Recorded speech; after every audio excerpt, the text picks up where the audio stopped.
¿Alguna vez te has sentido presionado a seguir el camino de otros? Hoy te traemos una voz que te recordará el poder que reside en ti. La confianza en uno mismo, de Ralph Waldo Emerson. Este audiolibro es una joya para quienes buscan su propia verdad. Si valoras el crecimiento personal y la filosofía que empodera, te invito a suscribirte a nuestro canal, a darle me gusta a este video si te inspira y a compartir tus reflexiones con nuestra comunidad. Comencemos este viaje hacia tu esencia. Ralph Waldo Emerson. La confianza en uno mismo. Introducción. La confianza en uno mismo. 1841. Es uno de los ensayos más significativos de su autor, Ralph Waldo Emerson, 1803 a 1882, y el más relevante, junto con Experiencia, 1844, desde el punto de vista filosófico y humanístico, recordado gracias a Oliver Wendell Holmes como la Declaración de Independencia Cultural de Estados Unidos, constituye uno de los textos fundacionales no ya de la literatura de su país, sino de su historia y de su cultura en general. Se trata de un ensayo en el que se van trazando las aspiraciones a la emancipación cultural de su país respecto del viejo continente, y en el que al mismo tiempo se vislumbran las características potenciales de la nueva nación.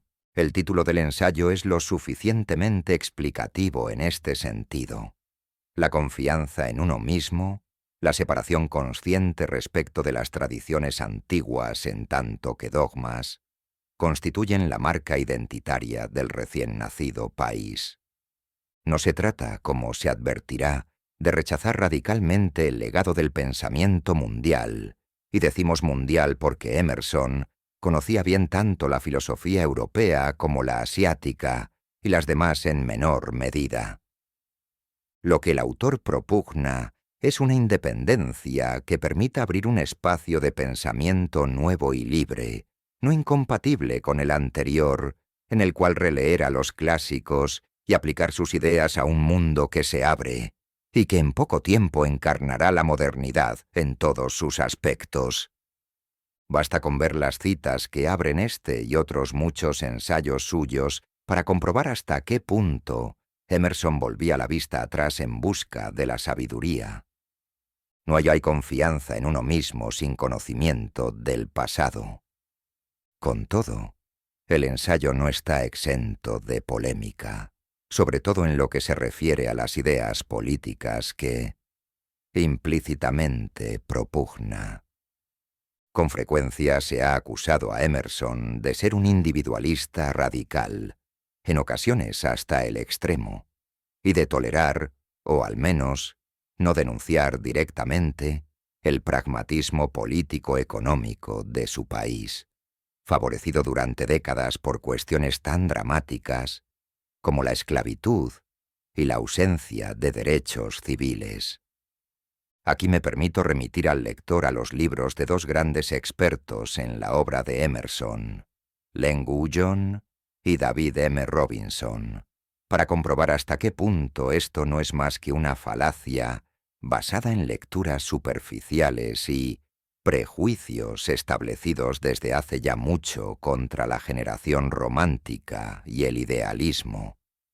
Debemos entender este ensayo, como tantos otros de su autor, como una exhortación al crecimiento personal y a la confianza en los valores propios.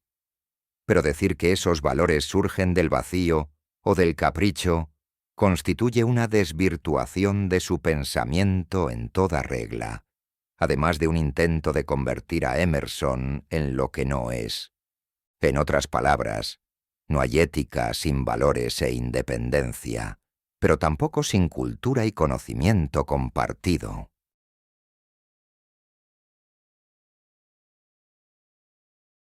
Ralph Waldo Emerson. la confianza en uno mismo. Nete que siberis extra. El hombre es su propia estrella, y el alma que sea, capaz de engendrar un hombre honesto y perfecto. Gobernará sobre toda la luz, toda la influencia, todo. El destino. Para él nada llegará demasiado pronto o demasiado tarde. Nuestros actos son nuestros. Ángeles, nuestro bien o nuestro mal. Las sombras, fatales que caminan a nuestro lado. Epílogo a la fortuna del hombre honesto, de Beaumont y Fletcher. Leía yo el otro día unos versos, compuestos por un pintor de renombre, que me resultaban originales, nada corrientes. Sea cual sea el asunto, el espíritu siempre percibe una advertencia en esa clase de versos.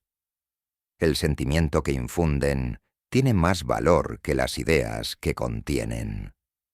En eso consiste el genio, en creer en tu propio pensamiento, creer que lo que es verdadero para ti en tu corazón, lo es también para los demás. Otórgale voz a la convicción que late en tu interior, y ésta adquirirá un significado universal, pues lo íntimo, con el tiempo, se transforma en lo general, y nuestro primer pensamiento volverá a nosotros con las trompetas del día del juicio. Por muy familiar que les sea la voz de la mente a cada uno de ellos, el gran mérito que concedemos a Moisés, Platón y Milton consiste en que todos ellos reducen a la nada libros y tradiciones enteras, y escriben no lo que piensan los hombres, sino lo que piensan ellos mismos. La persona debe aprender a detectar y a atender ese destello de luz que cruza el interior de su mente, en lugar de admirar el lustre del firmamento con sus bardos y sabios. Sin embargo, el hombre rechaza su propio pensamiento sin dudarlo, y lo rechaza porque proviene de sí mismo. En cada obra del genio reconocemos los pensamientos que hemos descartado. Vuelven a nosotros con una cierta majestuosidad ajena. Esta es la lección que nos enseñan las grandes obras de arte. Nos muestran cómo obedecer a nuestra impresión natural, y siempre con una inflexibilidad jovial, en aquellos momentos en que se nos llama desde la otra orilla. Si no es así, mañana alguien dirá con gran sentido común lo que nosotros pensábamos y sentíamos desde siempre. Y por ello, nos veremos obligados, no sin vergüenza, a adoptar de otro lo que era ya opinión nuestra. En la educación de todo individuo, hay un momento en que éste llega a la convicción de que la envidia es ignorancia, que la imitación es un suicidio y que para bien o para mal debe tomarse a sí mismo como vara de medir. Llega un punto en que, por muy rebosante que esté la tierra de bondad, no obtiene un solo cereal si no es aplicando sus herramientas a la porción de suelo que se le ha encomendado sembrar. El poder que entonces surge en él es algo nuevo dentro de la naturaleza. Él es el único que sabe qué puede hacer, aunque no estará seguro hasta que lo haya intentado. No en vano ciertos rostros, personajes o hechos le dejan una profunda huella, mientras que otros le resultan indiferentes. Este arte de la escultura de la memoria tiene una armonía preestablecida.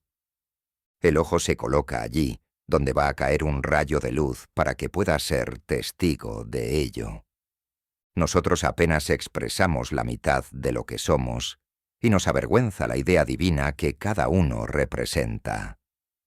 Podemos confiar con prudencia y buenos augurios en que sea impartida de manera sincera, pero Dios no dejará que un cobarde enseñe su obra.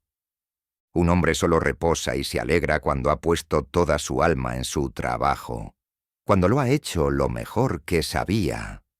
Y sin embargo, Lo que ha hecho o dicho de otra manera no le dejará descansar. Es un desahogo que no desahoga. El genio le abandona en el intento. Y en tal caso las musas, la inventiva y la esperanza ni se le acercan. Confía en ti mismo. Cada corazón vibra según esa cuerda de hierro. Acepta el lugar que la divina providencia te ha otorgado, la sociedad de tus contemporáneos, la cadena de los sucesos. Así lo han hecho los grandes hombres. Como niños, se han encomendado al genio de sus tiempos, y su entendimiento ha manifestado que aquello que realmente merece la pena se encontraba a su lado, trabajando a través de sus manos y dominando su ser. Ahora somos hombres y debemos aceptar con la mayor altura de miras el mismo destino trascendental. No somos menores ni inválidos resguardados en un rincón, ni tampoco cobardes que huyen ante la revolución, sino guías, redentores y benefactores que siguen el todopoderoso esfuerzo y que superan el caos y la oscuridad. ¡Qué bellos son los oráculos que nos brinda la naturaleza en este texto, reflejados en los rostros y el comportamiento de los niños, de los infantes e incluso de los necios! Ninguno de ellos muestra una mente dividida y rebelde, ni desconfianza hacia los sentimientos propios, cuando la aritmética valora las fuerzas y medios contrarios a nuestro propósito. Sus mentes son completas. Su mirada todavía no ha sido conquistada, y cuando miramos sus rostros, nos desconcertamos. La infancia no se aviene a nada. Todas las cosas se adaptan a ella. Y así un bebé hace que 4 o 5 adultos parloteen y jueguen con él. Igualmente, Dios ha dotado a la juventud, la pubertad y la madurez con idéntica picardía y encanto, las ha hecho envidiables y graciosas, y de ese modo cuando alcanzan firmeza sus pretensiones, no deben dejarse de lado. No penséis que la juventud carece de fuerza, porque no nos hable directamente. Prestadle atención. Si escucháis en la habitación de al lado, su voz os llegará con suficiente claridad y vehemencia. Parece que sabe dirigirse a sus contemporáneos. Sea tímida u osada, sabrá cómo convertirnos a todos los adultos en algo innecesario. ¿Debemos permitir que la malicia y la vanidad se disfracen de filantropía? Si un fanático se lanza a la lucrativa causa del abolicionismo y se me acerca para contarme las últimas noticias sobre Barbados, no sé por qué no debería decirle: dedica tu amor a tus hijos, también a los leñadores del bosque. Ten una buena naturaleza y sé modesto. Alcanza la gracia y no trates de barnizar esa ambición cruel y poco caritativa que tienes con una inverosímil ternura hacia camaradas que están a miles de millas de aquí. El amor por lo lejano es un insulto hacia tu país. Semejante recibimiento sería sin duda áspero y descarnado. Pero la verdad es más bella que el cariño fingido. Vuestra bondad ha de tener espinas, o de lo contrario, no será nada. La doctrina del odio debe invocarse como contrapunto a la doctrina del amor, cuando ésta consiste en quejidos y lloriqueos. Cuando el genio llama mi nombre, dejo de lado a mis padres, a mi mujer y a mis hijos. Podría escribir la palabra capricho en el dintel de la puerta, aunque espero que haya algo más que capricho en esto. Pero no podemos gastar todo el día en dar explicaciones. Yo no os diré el motivo por el que busco o evito tener compañía.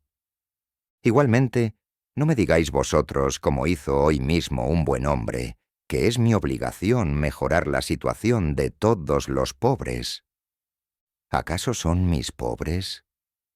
Yo le digo al filántropo estúpido que solo a regañadientes puedo darle $1 o 1 centavo a aquellos que me pertenecen tan poco como yo les pertenezco a ellos.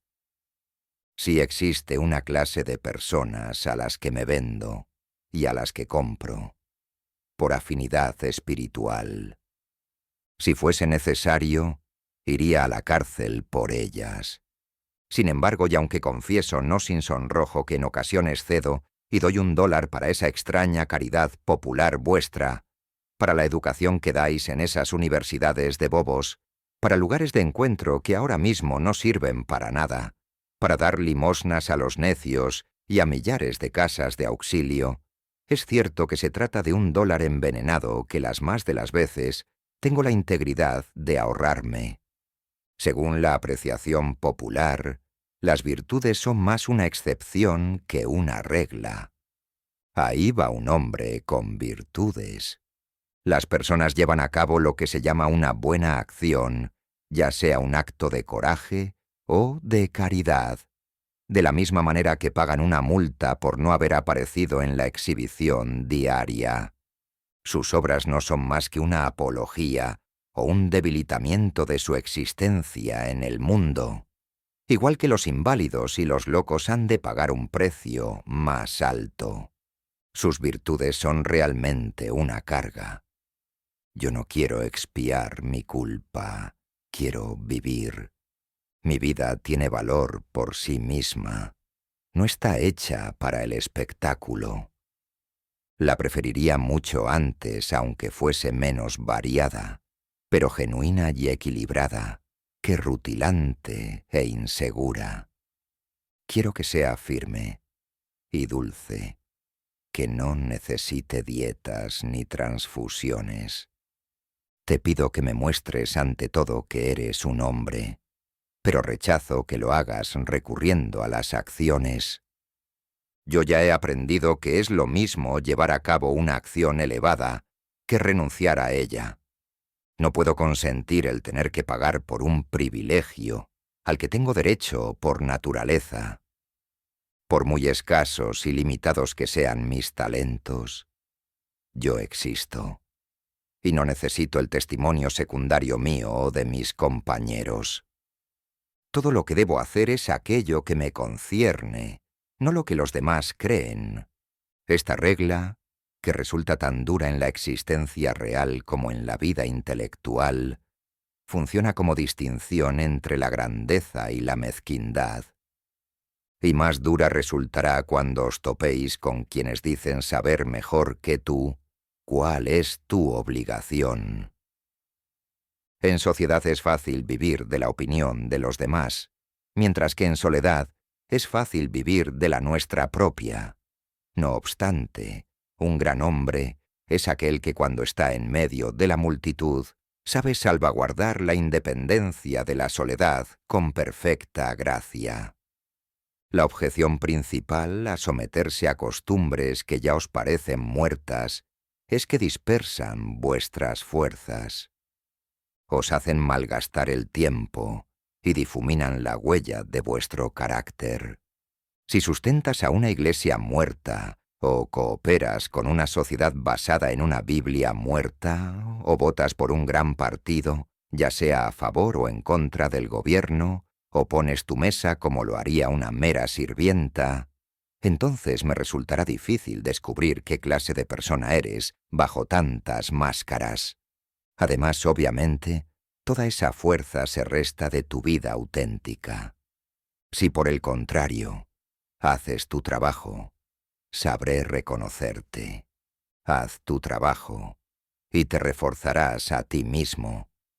La persona ha de saber que la conformidad es el juego de la gallinita ciega. Si conozco a qué secta perteneces, conozco tus argumentos de antemano. Cuando oigo a un predicador anunciar que el tema de su sermón será la conveniencia de una de las instituciones de su iglesia, inmediatamente sé que no va a decir ni una sola palabra nueva y espontánea. Estoy convencido de que a pesar de su mucha palabrería acerca de la necesidad de examinar los fundamentos de la institución, ni él mismo va a hacerlo. Sé que se ha prometido a sí mismo mirar solo hacia una parte, aquella que le está permitida no como hombre, sino como pastor. No es más que un fiscal reprimido, y la arrogancia del púlpito es la peor hipocresía.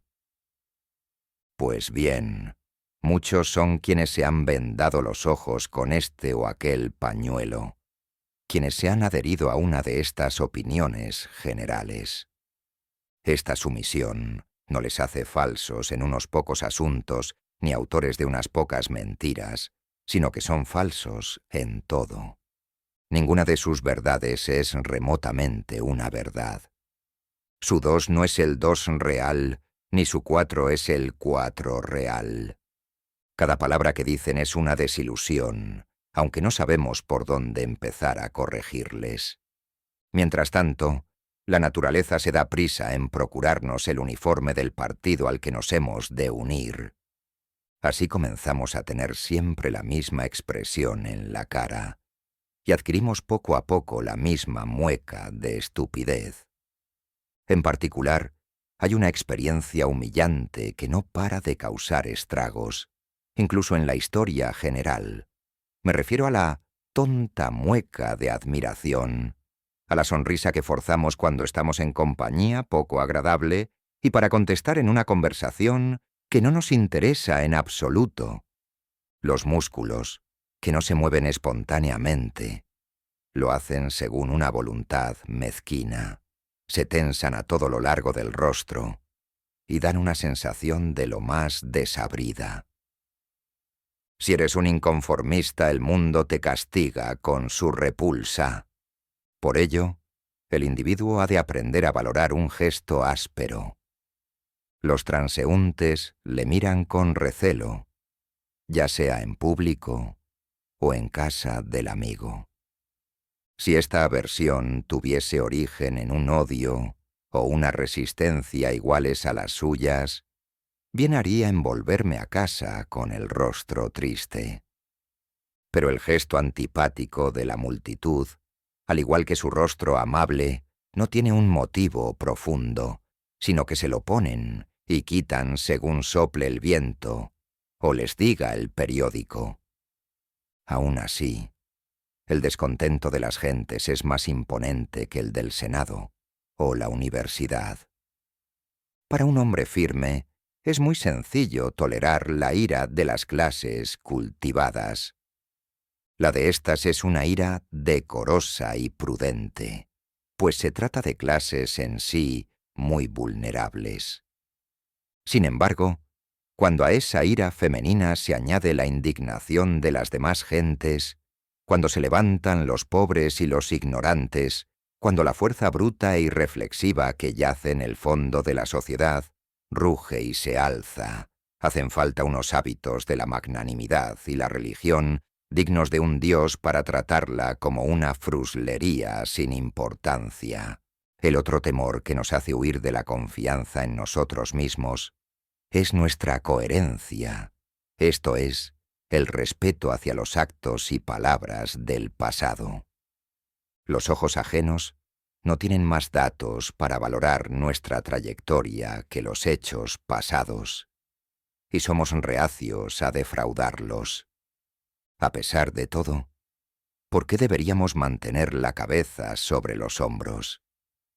¿Cómo arrancar este cadáver de la memoria sin contradecir algo que dijiste en este o aquel lugar?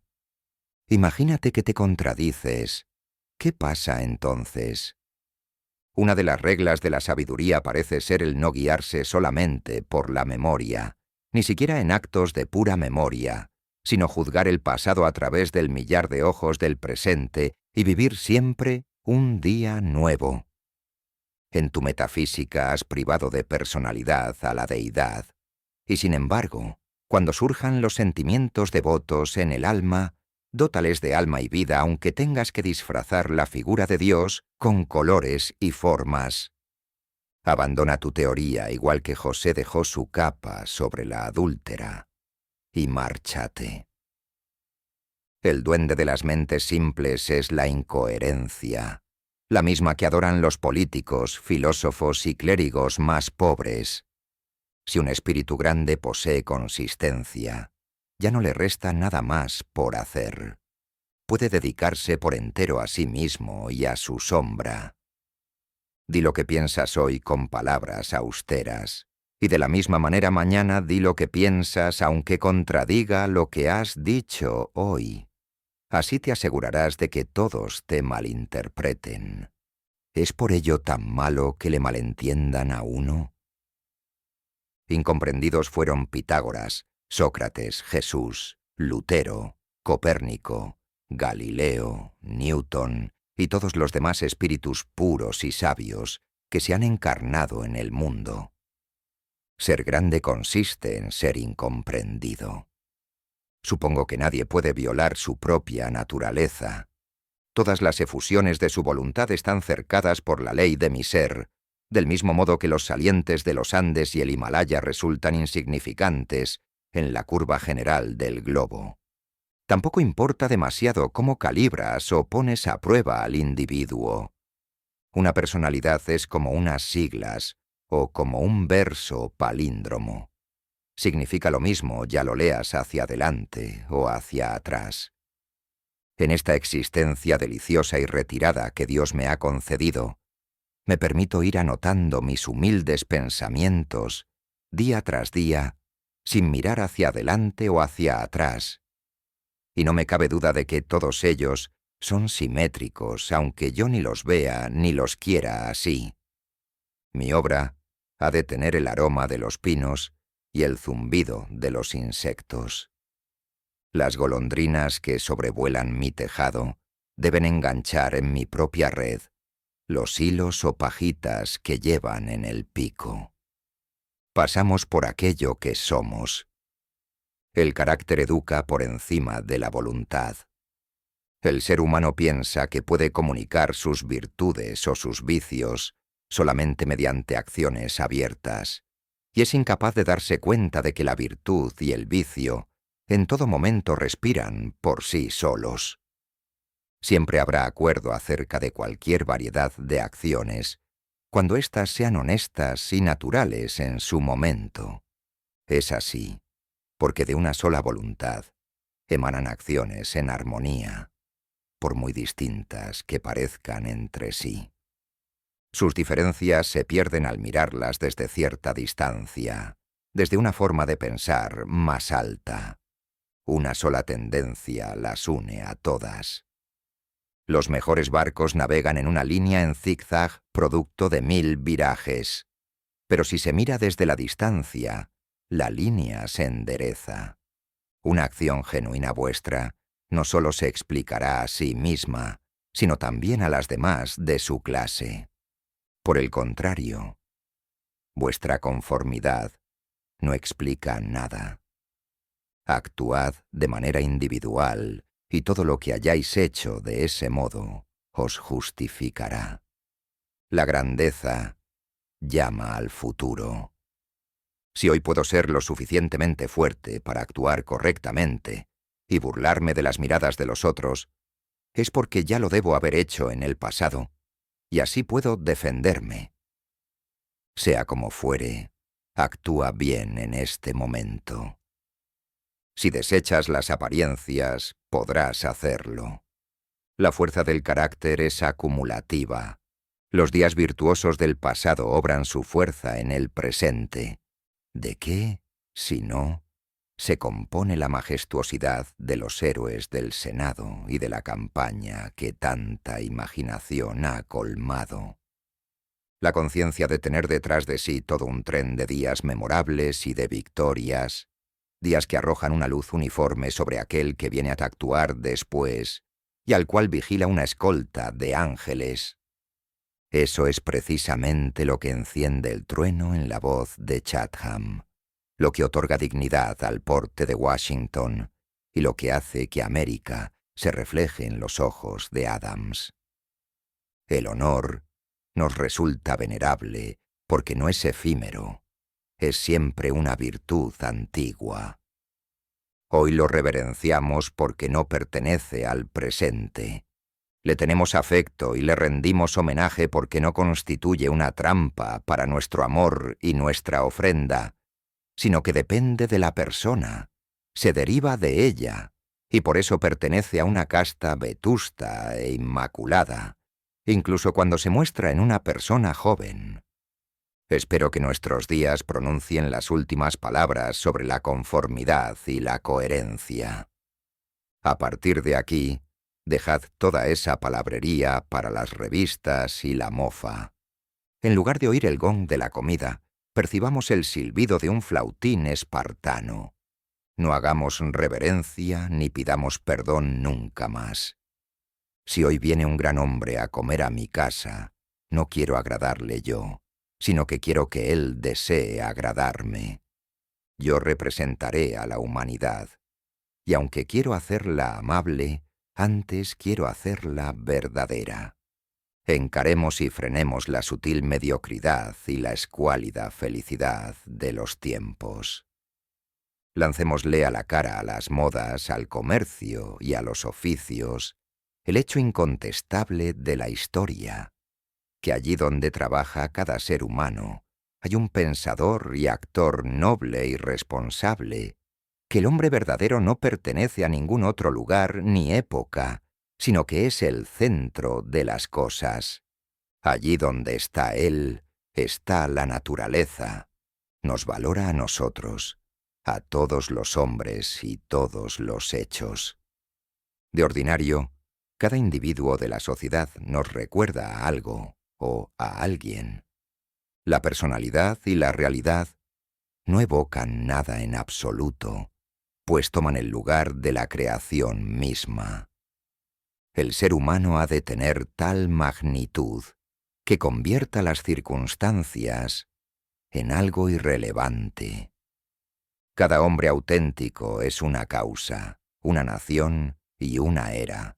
Precisa de un espacio, de números y tiempo infinitos para conseguir su propósito, de tal modo que la posteridad parecerá seguir sus pasos como una retahíla de clientes. Nace alguien llamado César, y durante siglos tenemos el Imperio Romano. Nace Cristo, y millones de almas crecen y se aferran a su genio de tal manera que se le llega a confundir con la virtud misma y con el potencial de la humanidad. Una institución es la sombra alargada de un individuo. La vida monacal lo es del eremita Antonio, la Reforma de Lutero, el cuaquerismo de Fox, el metodismo de Wesley, el abolicionismo de Clarkson. El propio Milton se refería a Escipión como la cumbre de Roma. Toda la historia se despliega a partir de la biografía de unas pocas figuras sólidas y austeras. Dejad entonces que el individuo encuentre su propia valía y así mantendrá todas las cosas bajo su dominio. No le permitáis que espíe o robe, ni tampoco que ande de un sitio a otro escondiéndose como si fuese un mendigo, un bastardo o un intruso en un mundo que existe para él. Sin embargo, el hombre de la calle, que no encuentra en su interior un valor que se corresponda con la fuerza necesaria para construir una torre o esculpir un dios de mármol, se siente como un desheredado cuando mira obras semejantes.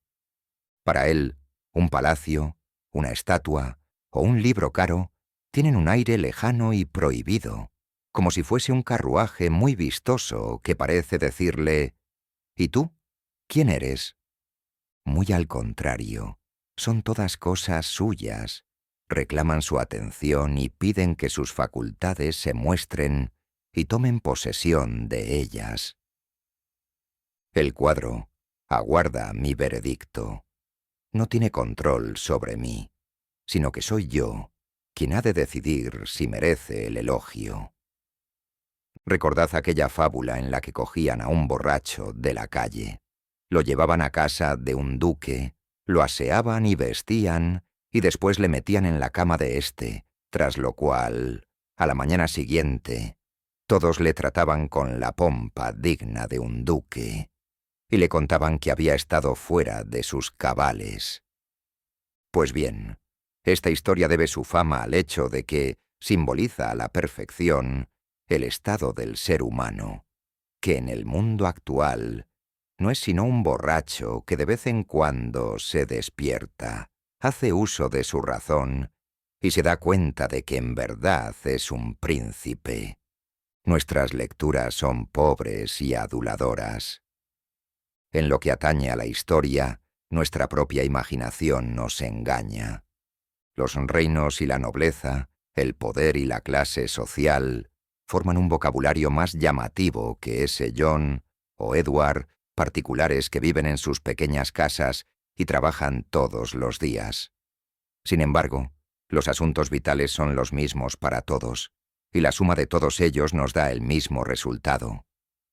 ¿Por qué tanta deferencia hacia Alfredo, Skanderbeg y Gustavo? Imaginemos que fueron todos ellos hombres virtuosos. ¿Es que agotaron las virtudes? Lo que depende de tus actos privados hoy es tan grande como lo que aquellos dejaron tras sus célebres pasos públicos. Cuando un individuo particular actúa a partir de un punto de vista original, las acciones de los reyes le transfieren el esplendor de los caballeros. Al mundo lo han educado sus reyes, los cuales han hipnotizado los ojos de las naciones. Un símbolo de tal calibre nos ha enseñado la reverencia mutua que el hombre ha de tener con los demás hombres. Esa lealtad gozosa con la que individuos de todo el mundo han soportado que sus monarcas, nobles o propietarios, se guiasen según sus leyes particulares, que para juzgar a los hombres y las cosas tuviesen una escala distinta, que no pagasen sus privilegios con dinero sino con honor, y que se creyesen representantes de la ley, constituye el jeroglífico mediante el cual han tenido oscura conciencia de sus derechos y su gallardía, lo cual es atributo de todos los hombres.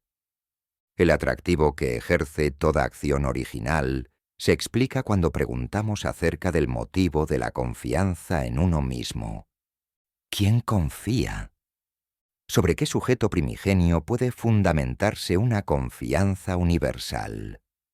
¿Cuál es la naturaleza y el poder de esa estrella que desafía a la ciencia, ese astro sin paralelo ni elementos mensurables que arroja un haz de belleza incluso sobre acciones impuras y triviales, siempre que aparece el más mínimo rastro de independencia?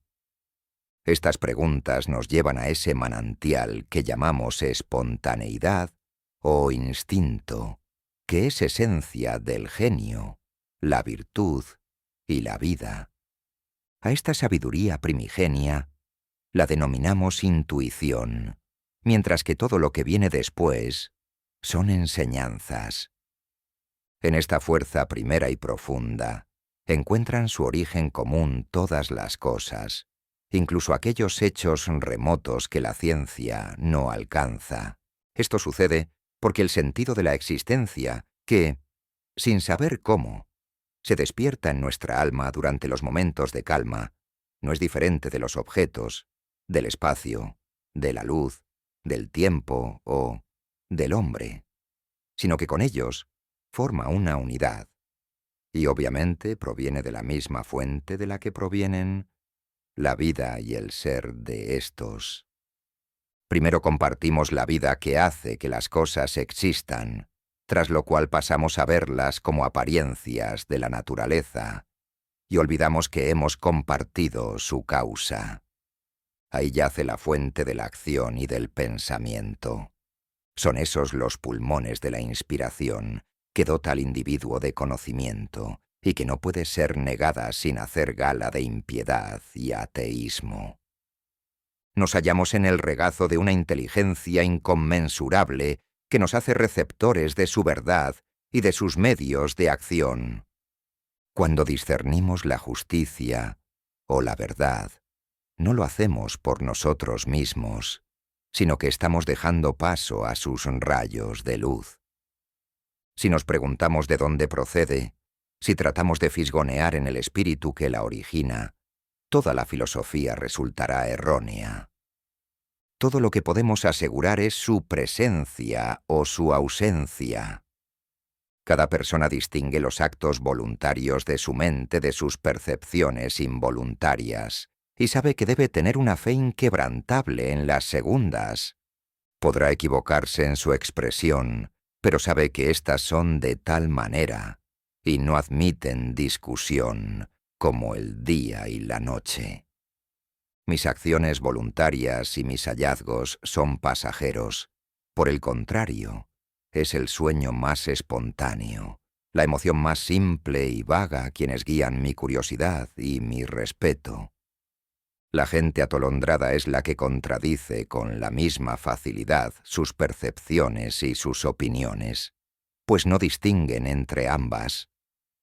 Se imaginan que soy yo quien elige percibir esto o aquello. Antes bien, la percepción no es caprichosa, sino obligatoria. Si yo veo un rasgo distintivo, después también mi hijo lo verá, y con el paso del tiempo lo hará la humanidad entera, a pesar de que nadie lo haya visto antes que yo. Mi percepción es un hecho tanto como lo es el sol. Las relaciones entre el alma y el espíritu divino son tan puras que constituye una profanación el tratar de interponer entre ellas ayuda de especie alguna. Cuando Dios se dirige a nosotros, debe comunicarse, debe decir no, una cosa sino todas, debe llenar el mundo con su voz, y debe esparcir la luz, la naturaleza, el tiempo y las almas desde el corazón del pensamiento actual, para así dar al mundo un tiempo y una creación nuevas. Allí donde hay una mente simple que recibe la sabiduría divina, los asuntos viejos se desvanecen, caen medios, maestros, textos y templos. Allí vive el ahora y absorbe el pasado y el futuro en el momento actual. Todas las cosas que se relacionan con ella, sean de la naturaleza que sean, se tornan sagradas. La causa de las cosas disuelve a éstas, y los milagros particulares desaparecen en un milagro universal. Así pues, nunca creáis a aquel que dice conocer a Dios y hablar con Él, pues te remonta al vocabulario de alguna vieja nación, a otro mundo. ¿O es que la bellota es mejor que el roble, si éste es la consumación de aquella? ¿Es el padre mejor que el hijo al que ha legado su ser ya maduro? ¿Por qué, pues, tanta idolatría hacia el pasado? Los siglos no hacen sino conspirar contra la sensatez y la autoridad del espíritu. El tiempo y el espacio no son más que matices de color creados por el ojo, mientras que el alma es la luz. Donde llega ésta, se abre el día. Donde deja de estar, llegó la noche. Y en todo ello, la historia no es más que una impertinencia y un agravio, y eso admitiendo que es algo más que una jubilosa apología o una parábola de mi ser y mi devenir. El hombre es tímido y no cesa de pedir disculpas.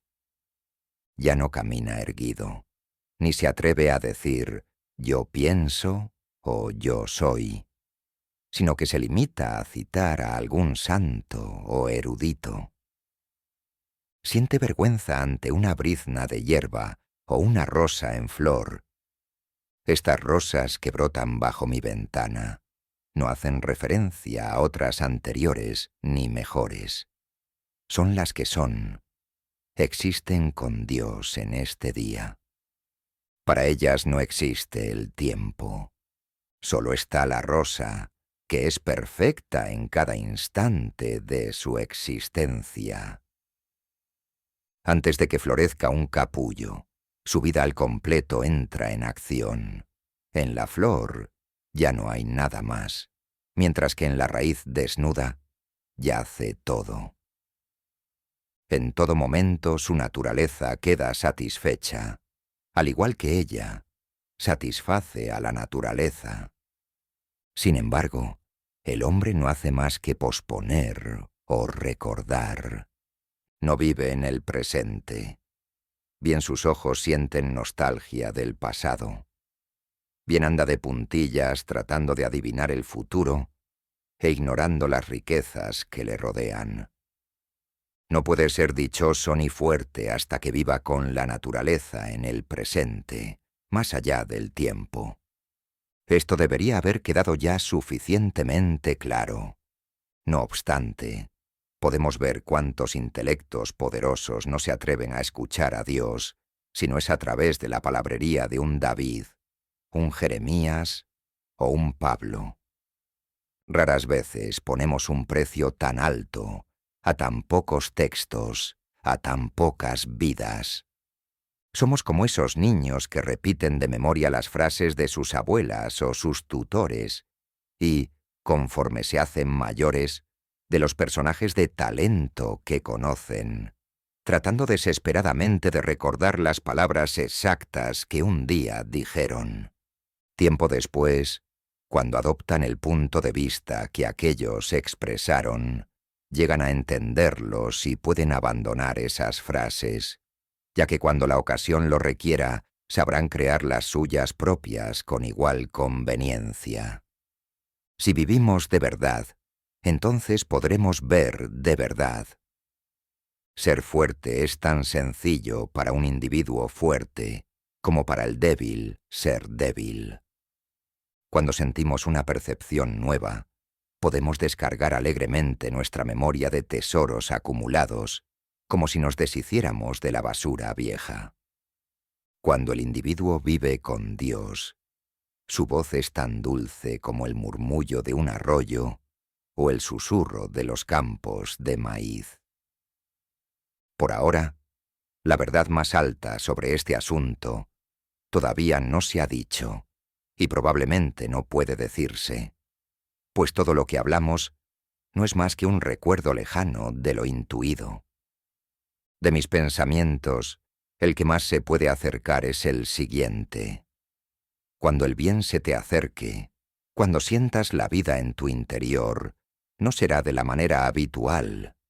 No distinguirás ya las huellas de otros, no verás el rostro de otro hombre ni oirás otro nombre. El modo, la idea y el beneficio serán totalmente extraños y nuevos. Dejarás de un lado el ejemplo y la experiencia. Tomarás el camino desde el hombre, no hacia él. Todos los que han vivido solo son consejeros ya olvidados. También el miedo y la esperanza quedarán atrás. Y es que hay algo mezquino incluso en la esperanza. En el momento en que llega la visión, no hay nada que podamos llamar con propiedad, gratitud ni gozo. El espíritu que se alza por encima de las pasiones contempla la identidad y la causalidad eterna, percibe la existencia propia de la verdad y lo recto, y entonces se calma con la conciencia de que todas las cosas siguen su curso apropiado. Los vastos espacios naturales, el océano Atlántico, los mares del sur, los grandes períodos de tiempo, años, siglos, todo eso deja de contar.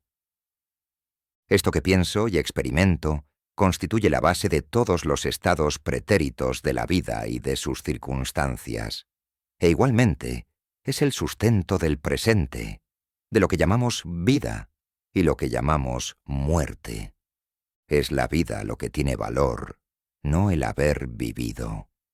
El poder cesa en los momentos de reposo, pues reside en el momento de transición de un estado pasado a otro nuevo, en el paso del abismo, en el dardo que se dirige a su objetivo. El mundo odia esta realidad, esto es, que el espíritu deviene, ya que eso equivale a degradar el pasado para siempre, convertir todas las riquezas en migajas y toda reputación en vergüenza, contundir al santo con el maleante, y apartar a un mismo lado a Jesús y a Judas. Si es así, ¿por qué hablamos tanto sobre la confianza en uno mismo? Dondequiera que esté presente, el alma habrá un poder no satisfecho, sino activo. Opinar sobre la confianza es sólo una manera pobre y externa de hablar. Es preferible hablar de aquello que confía, aquello que obra y que es. Quien posee mayor grado de obediencia que yo, me domina, aunque no levante un dedo. A su alrededor me muevo gracias a la gravitación de los espíritus. Cuando hablamos de una virtud eminente nos la imaginamos como algo retórico. Todavía no hemos sido capaces de advertir que la virtud significa altura, que por las leyes de la naturaleza un hombre o una compañía de hombres, maleables y permeables a los principios, deben conquistar y gobernar sobre todas las ciudades, las naciones, los reyes, los millonarios y los poetas que carecen de esa naturaleza. He aquí el hecho último al que rápidamente llegamos en este asunto, como en todos los demás, la resolución de todo en el siempre sagrado uno.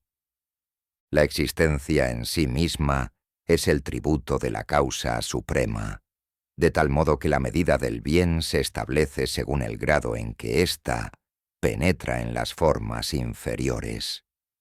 Las cosas son reales en función de la virtud que contienen.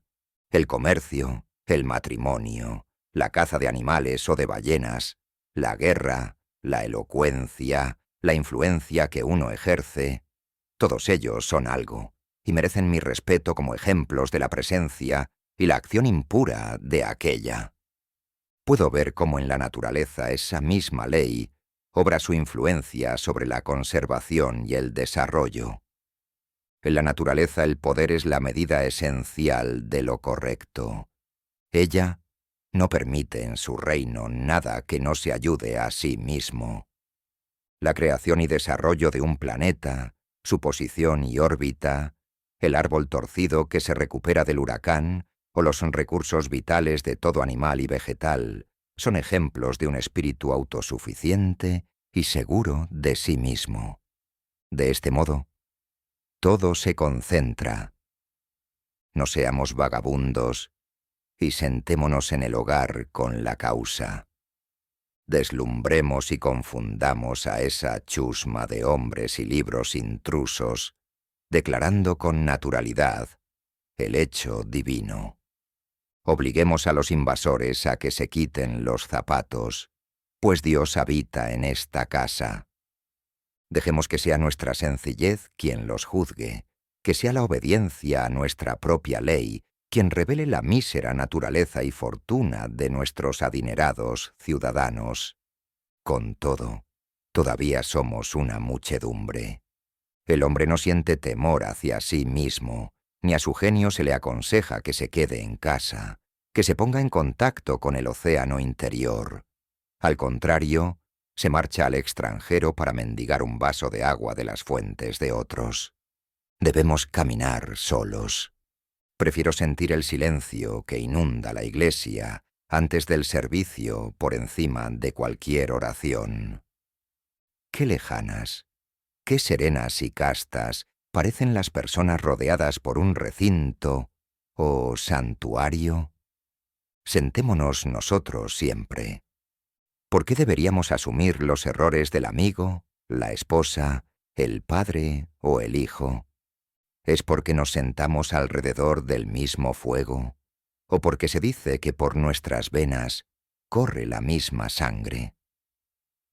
Todos los hombres tienen mi sangre, y yo tengo la de ellos, y no por eso voy a adoptar su misma postura ridícula y petulante, pues incluso llego hasta el punto de sentir vergüenza ajena. Vuestra soledad no debe ser mecánica, sino espiritual. Es decir, debe ser una elevación. Hay ocasiones en que se diría que el mundo parece confabularse para importunarnos con minucias cargadas de pompa. Amigos, clientes, niños, enfermedades, temores, necesidades, caridad. Todos llaman a la puerta de tu refugio y te gritan: «Sal con nosotros».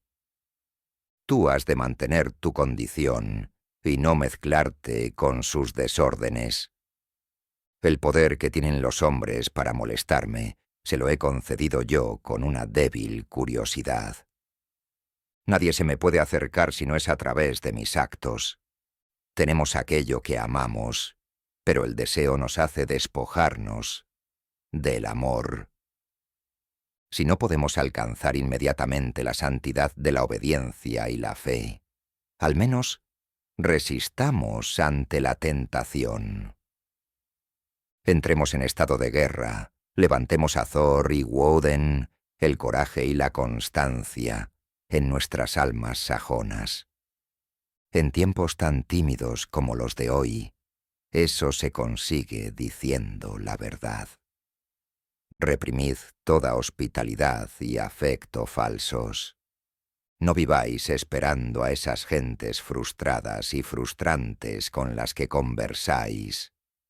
Decidles: «Oh padre, oh madre, oh esposa, oh hermano, oh amigo. Hasta ahora he vivido contigo por las apariencias. A partir de hoy, pertenezco a la verdad. Debéis saber que desde este momento no obedezco otra ley que no sea la eterna. En mí no encontraréis promesas, sino cercanía. Me esforzaré por alimentar a mis progenitores, por mantener a mi familia y por ser digno marido para mi esposa. Pero estos vínculos he de consumarlos de un modo nuevo y nunca antes visto. Os hablo desde vuestras propias costumbres, pero debo ser yo mismo. Ya no puedo dividirme por vosotros, ni puedo exigiros a vosotros tal cosa. Si podéis amarme por lo que soy, entonces todos seremos felices. Si no podéis, buscaré merecer que lo hagáis. No esconderé mis gustos ni mis aversiones. Confiaré tanto en que todo lo que es profundo es también sagrado, que no escatimaré fuerzas en hacer aquello que el corazón me señala y me deleita interiormente. Si eres de carácter noble, te amaré. Si no lo eres, ni tú ni yo nos ofenderemos con cumplidos hipócritas.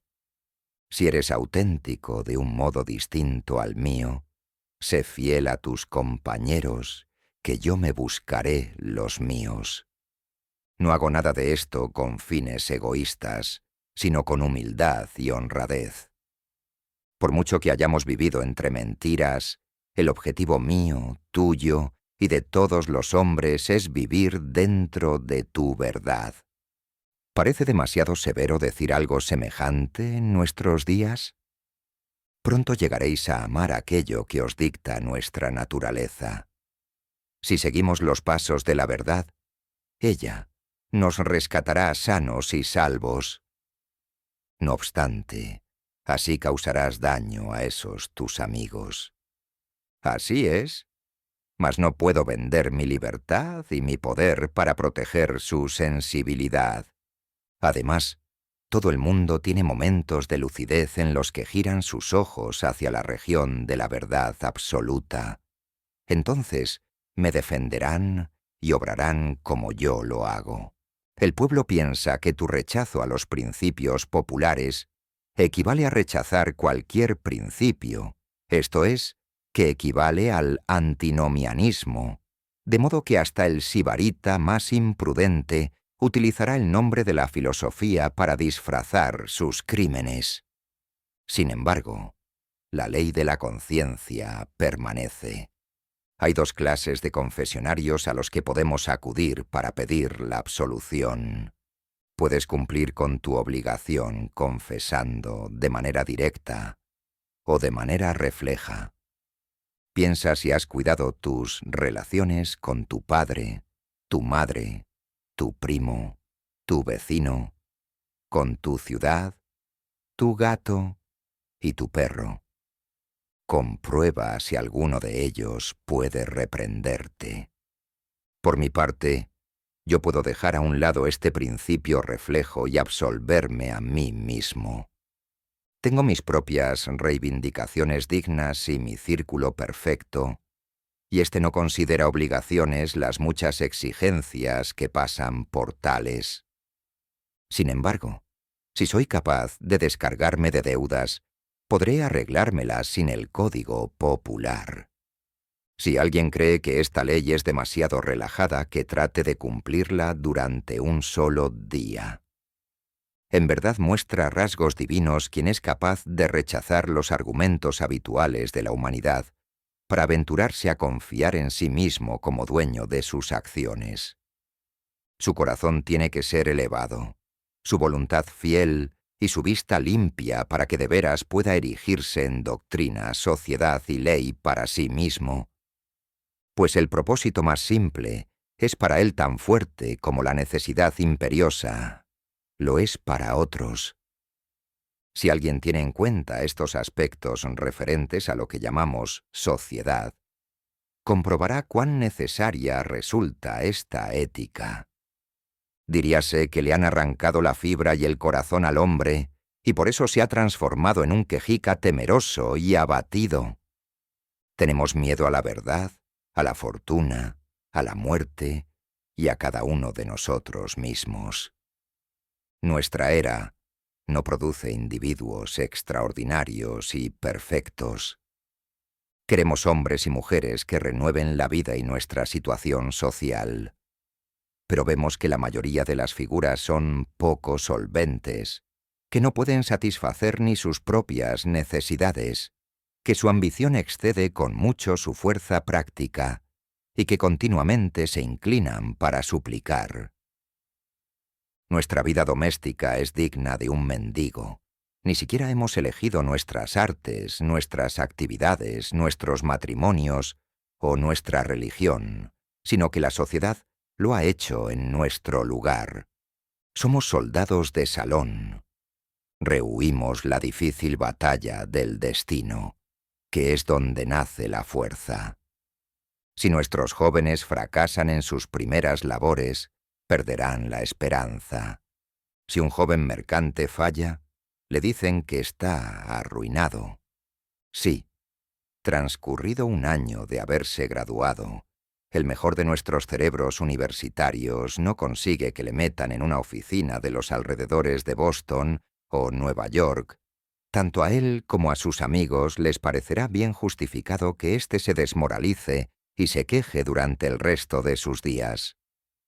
Cualquier muchacho de New Hampshire o Vermont, con suficiente empuje como para acometer todas las profesiones, para crear un equipo, labrar o vender de puerta en puerta, para mantener una escuela, dar sermones, editar un periódico, ir al Congreso, comprar terrenos públicos, etc., vale tanto como un centenar de esas marionetas de ciudad.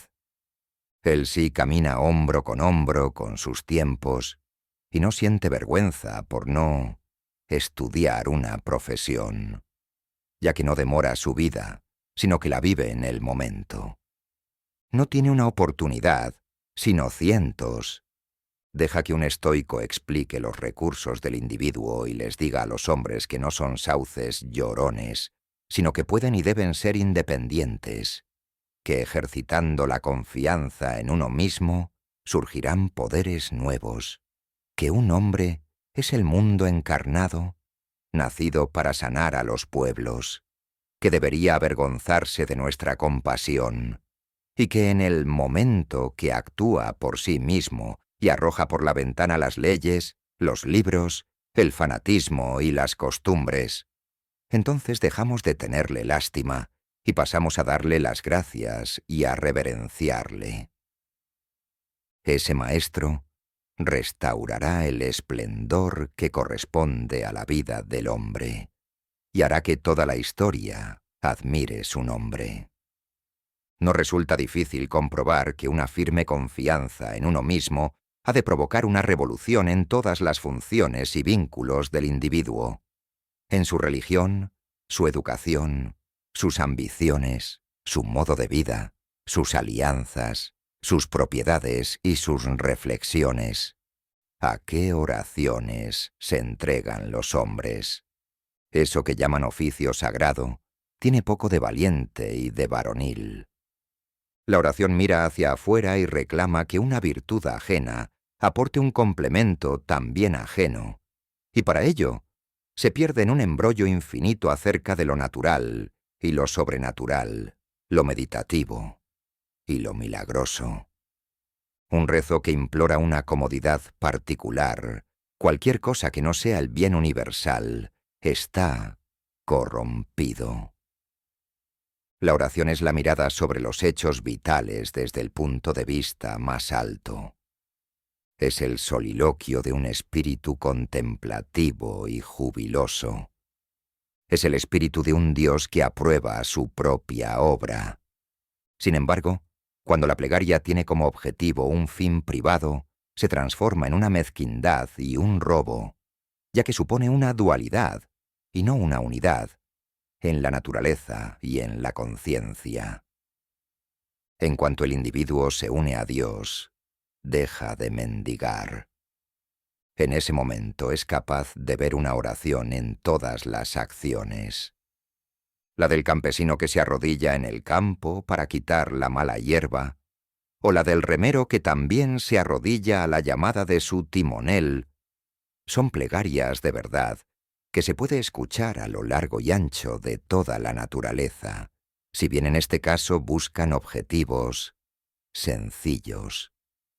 En la obra Bonduca de Fletcher, cuando al personaje de Catarach le advierten que debe conocer los pensamientos del dios Andate, responde: su significado oculto yace en nuestros esfuerzos. Nuestros valores son los mejores dioses. Nuestros lamentos son otro tipo de plegarias falsas. El descontento es la carencia de confianza en uno mismo, una enfermedad de la voluntad. Lamentad las calamidades, si con ello podéis ayudar a quien las sufre. Si no es así, aplicaos a vuestra tarea, y con ello comenzará a repararse el mal. Nuestra compasión es tan mezquina como el lamento. Acudimos a quienes lloran por tonterías, nos sentamos a su lado y lloramos para acompañarlos, en lugar de mostrarles la verdad y la salud con descargas eléctricas que les pongan de nuevo en comunicación con su propio sentido común. El secreto de la fortuna está en la alegría de nuestras manos. Dioses y hombres dan la bienvenida a todo aquel que se ayuda a sí mismo. Para él todas las puertas están abiertas, todas las voces le saludan, todos los honores le coronan y todas las miradas le siguen con deseo. A él va nuestro amor y lo abraza, precisamente porque no lo necesita. Le tocamos y recibimos con ansia y precaución, porque decidió seguir su camino e ignorar nuestras críticas. Los dioses le aman porque los hombres le odian. Los benditos inmortales, decía Zoroastro, socorren a aquel que persevera, al igual que las oraciones de los hombres son una enfermedad de la voluntad. Los credos lo son del intelecto. Dicen lo mismo que aquellos bobos israelitas: que no sea Dios quien nos hable, que si no moriremos. Habla tú, o que hable cualquiera de los nuestros, y le obedeceremos.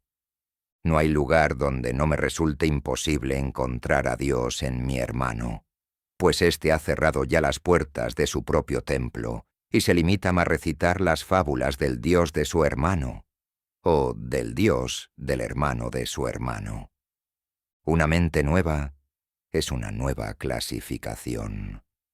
Si esta mente posee una actividad y una fuerza fuera de lo común, ya sea un Locke, Lavoisier, Hutton, Bentham o Fourier, impondrá su clasificación a los demás, y de ahí nacerá un nuevo sistema.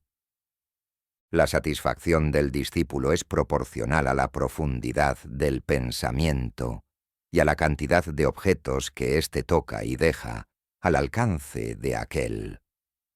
Esto se puede comprobar fácilmente en los dogmas y en las iglesias, que también son clasificaciones de un espíritu poderoso al actuar sobre las ideas básicas del deber y de la relación entre el hombre y el Altísimo. Tal sucede con el calvinismo, el cuaquerismo o los seguidores de Swedenborg. El creyente lo somete todo a la nueva terminología, y por ello experimenta el mismo placer que siente esa niña que aprende botánica mientras ve un campo nuevo con nuevas plantas. Durante un cierto tiempo, el discípulo creerá que su inteligencia ha aumentado, gracias al estudio de la mente de su maestro. Sin embargo, las mentes simples idolatran las clasificaciones, las hacen pasar por fines en sí mismos y no por instrumentos provisionales, de tal modo que los muros del sistema y los del universo se les mezclan allá en el horizonte. Creen que los astros cuelgan del arco que construyó su maestro. No pueden entender por qué vosotros, seres extraños, deberíais tener derecho a mirar. Ni siquiera entienden que vosotros también sabéis mirar. Deben habérselas ingeniado para robarnos la luz. No se dan cuenta de que la luz, azarosa e indómita, penetrará en todas las casas, incluso en las suyas. Dejadles que graznen y crean que les pertenece. Si son honrados y actúan correctamente, pronto su nuevo redil se quedará estrecho y bajo, crujirá y se ladeará, se pudrirá y desaparecerá, y esa luz inmortal, renovada y alegre, brillando con millones de esferas y colores, resplandecerá sobre el universo como si se tratase de la primera mañana. La falta de una cultura propia hace que la superstición de viajar, cuyos ídolos son Italia, Inglaterra y Egipto, fascine a todos los americanos cultos.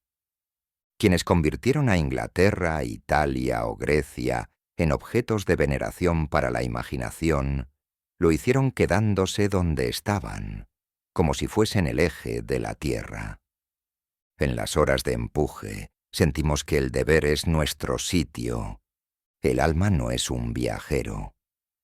El hombre sabio se queda en casa, y cuando las necesidades o el deber le llaman a salir de ella o a viajar a tierras extrañas, su semblante dice a los hombres que viene como misionero del conocimiento y de la virtud, y por ello visita ciudades y gentes en calidad de rey, no como intruso o como ayuda de cámara.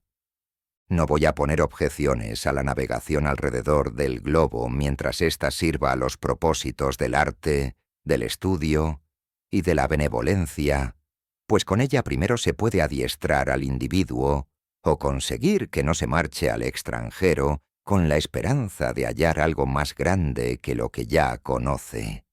Quien viaja por pasatiempo o para conseguir lo que no tiene, se aleja de sí mismo y, por muy joven que sea, envejece entre objetos viejos. Sea en Tebas o en Palmira, su voluntad y su mente se hacen viejas y se dilapidan tanto como las ciudades mismas. Lleva ruinas a las ruinas. Viajar es el paraíso de los ingenuos. Nuestros primeros viajes sirven para descubrir cuán poco diferentes son los lugares. En mi propia casa puedo soñar que me embriaga la belleza de Nápoles y Roma, y gracias a eso me abandona la tristeza. Hago las maletas, me despido de los amigos, me embarco y amanezco en Nápoles, pero no he dejado atrás la cruda realidad. Junto a mí está el mismo sujeto triste e intranquilo del que pretendía huir. Busco el Vaticano y los palacios. Intento que me embelesen sus vistas y evocaciones, pero no es así. Mi coloso va donde quiera que voy yo. Con todo, el furor por los viajes es síntoma de una debilidad mayor que afecta a toda la actividad intelectual. El intelecto es un vagabundo, pero es nuestro sistema educativo quien estimula la impaciencia. Nuestra mente viaja mientras nuestros cuerpos han de permanecer en casa. Nos conformamos con imitar, pero ¿qué es la imitación sino el viaje de la mente? Nuestras casas se construyen según el gusto extranjero. Nuestras estanterías se adornan con ornamentos extraños, y nuestros gustos, opiniones y facultades se inclinan hacia el pasado y lo distante. Allí donde florecieron las artes fue porque el alma las creó. El artista solo tuvo que buscar modelos en su propia mente. Fue una aplicación de su pensamiento a la cosa que había que hacer y a las condiciones que había que cumplir. ¿Por qué habría de copiar los modelos dórico o gótico? La belleza, la proporción, la grandeza de pensamiento y la expresión austera nos resultan tan cercanas a nosotros como a cualquiera. Y si el artista americano estudia con confianza y devoción qué es lo que tiene que hacer y tiene en cuenta el clima, la tierra, la duración del día, las necesidades de la gente, los hábitos y formas del gobierno, entonces será capaz de crear un hogar en que quepan todos ellos, y de paso satisfará el gusto y los sentimientos. Insiste en ti mismo. No imites jamás. En todo momento puedes presentar tu talento con la fuerza acumulada que otorga la labor de una vida. Por el contrario, el talento que se adopta de otros solo se posee de manera extemporánea e incompleta. Solo el hacedor puede decir lo que uno sabe hacer mejor. Nadie sabe qué es hasta que él se lo muestre. Si no, ¿dónde está el maestro que pudo enseñar a Shakespeare? Y el de Franklin, Washington, Bacon o Newton. Todo gran hombre es único. El escipionismo de Escipión es precisamente la parte de la que no podemos apropiarnos. Shakespeare nunca emergerá del estudio de sus obras. Haz aquello que se te ha asignado, y no podrás esperar ni arriesgarte demasiado.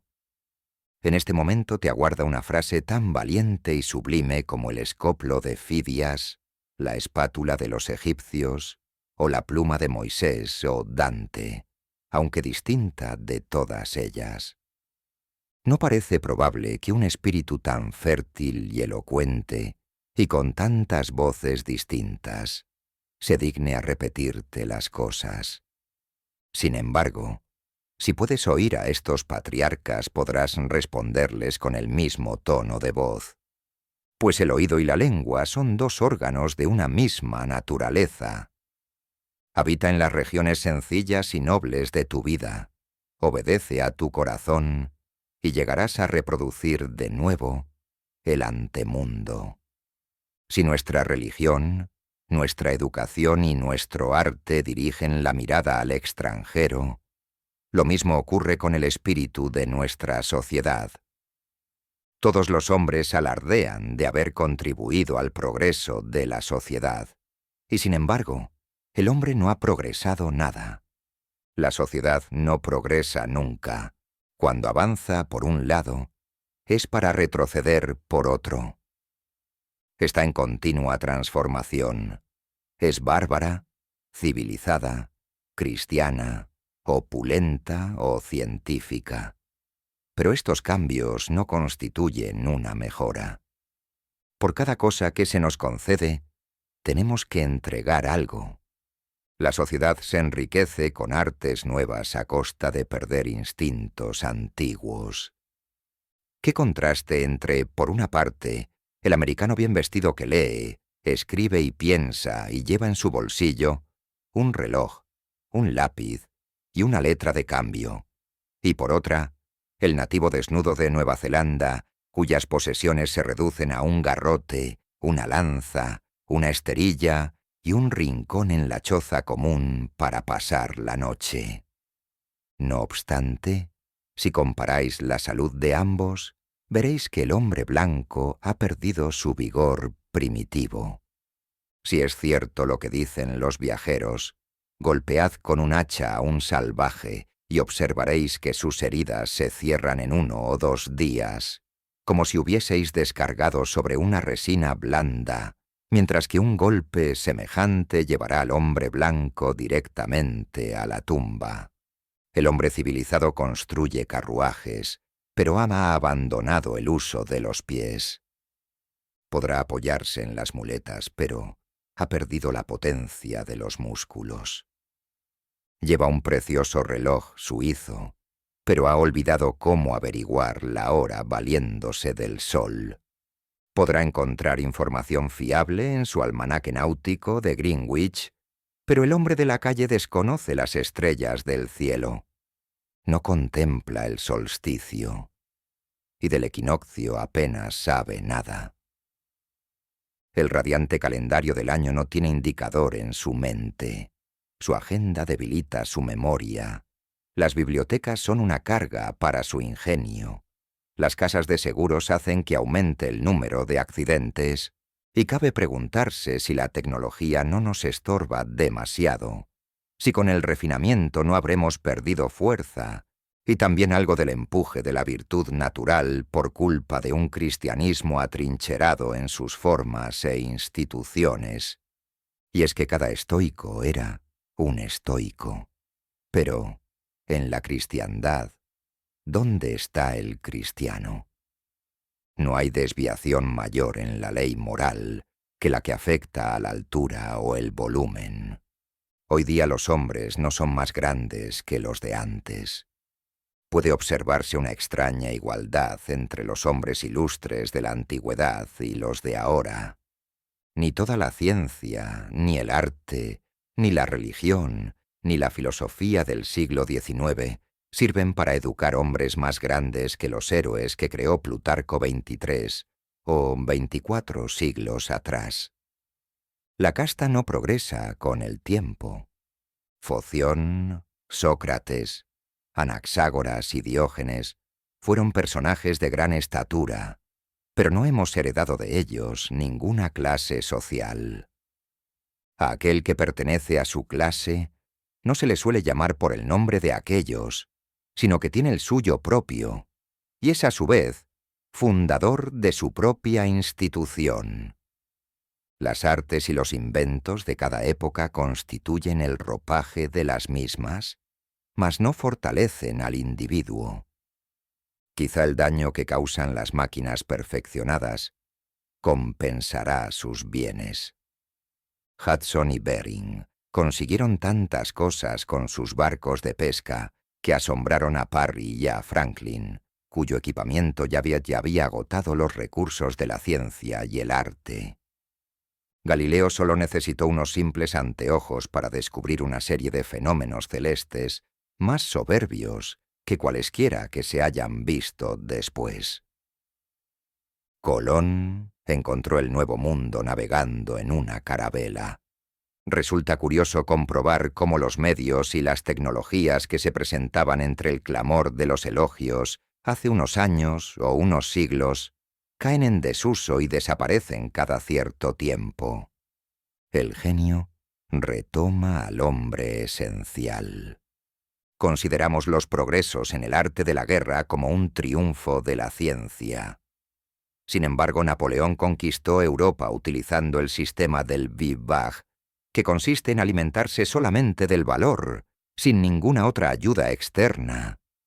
Según las casas, el emperador mantenía que resultaba imposible formar un ejército perfecto si a los soldados no se les quitan las armas, los almacenes, los comisarios y los vehículos, y al modo romano se les entrega una ración de trigo para que lo trituren en sus manos y se hagan ellos mismos su pan.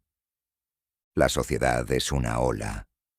La ola avanza, pero el agua de la que está compuesta, no. La misma partícula no se eleva desde el valle hasta la cresta.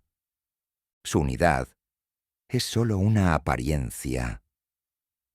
Las personas que forman hoy una nación morirán el año que viene y se llevarán con ellos sus experiencias. Así, la confianza en la propiedad, incluyendo la confianza en los gobiernos que la protegen, también denota falta de confianza en uno mismo. Hace tanto tiempo que los hombres han apartado la mirada de sí mismos y de las cosas que han llegado a contemplar las instituciones religiosas, cultas y civiles como defensores de la propiedad, y desprecian toda crítica hacia aquellas porque creen que son ataques a ésta. Miden el valor de las personas por lo que poseen, no por quiénes son. A pesar de ello, el nuevo respeto por la naturaleza propia hace que el hombre culto sienta vergüenza de sus posesiones. Sobre todo odia lo que tiene si considera que es accidental, que le ha llegado por herencia, por donación o mediante un delito.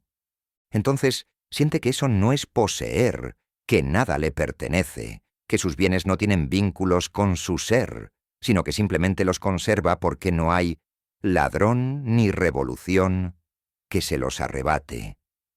Pero la naturaleza del hombre consiste en adquirir constantemente, y lo que adquieren es una propiedad viva que no está expuesta a los legisladores, las multitudes, las revoluciones, el fuego, la tormenta o las bancarrotas, sino que está en constante renovación allí donde respira el ser humano.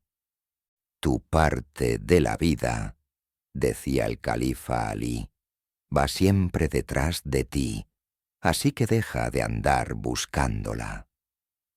Nuestra dependencia respecto de estos bienes ajenos nos conduce a un respeto servil por los números. Los partidos políticos celebran asambleas populosas. A medida que aumenta la concurrencia, los millares de ojos y brazos nuevos que saludan a cada nueva agrupación, la delegación de Essex, los demócratas de New Hampshire, los liberales de Maine, permiten que el joven patriota se sienta más fuerte que antes. Igualmente, los reformistas convocan asambleas donde se vota y se toman decisiones por aclamación. Amigos míos, Dios no se acercará y habitará en vosotros por medios semejantes. En el momento en que un hombre deja de lado todo el apoyo externo, es cuando le veo fuerte y predominante. Cada vez que tiene que recurrir a su estandarte, se hace más débil. ¿Acaso un individuo no es mejor que una ciudad? No le pidas nada al hombre, pues en un mundo en eterno cambio, es tu columna firme la que debe aparecer como sustento de todo aquello que te rodea.